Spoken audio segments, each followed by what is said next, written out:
వెళ్ళి చూడండి. అక్కడ ఇప్పుడు ఒక పెద్ద గోడ ఒకటి ఆ నిర్మాణంలో వచ్చింది.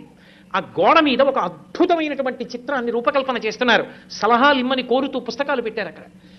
శ్రీశైల క్షేత్రంలో బయలుదేరి త్రిపురాంతకం వచ్చి, త్రిపురాంతకంలో బయలుదేరి మహానంది వచ్చి, మహానందిలో బయలుదేరి అహోబల క్షేత్రం వచ్చి, అహోబల క్షేత్రంలో బయలుదేరి తిరుమల వస్తాయి. ఈ మధ్యలో ఉన్నటువంటి కొండలు పరమ పావనమయ్యా నంది మండలము అది ఎలా ఉంటుందో ఒక ఊహాచిత్రంగా ఊహిస్తే, ఆ కొండల మధ్యలోంచి ఎన్నో కొండలు, ఇన్ని కొండల మధ్యలో ఉన్నటువంటి ఈ క్షేత్రములను, కొండ మీద ఉన్న క్షేత్రాలకి ఉన్న మార్గం ఒక పెద్ద పాము మిలికలతో పడుకున్నట్టుంటుంది. అది వెంకటాచలం దగ్గరికి వచ్చేటప్పటికి పడగలు విప్పి శేషుడు అవుతుంది. దాని మీద ఆనంద నిలయం ఒక మణి అవుతుంది. ఆ మణిలో పరమేశ్వరుడు వెంకటాచలపతి ఉంటారు. ఒక అద్భుతమైనటువంటి ఊహాచిత్రం. దాన్ని అక్కడ ఉంచారు.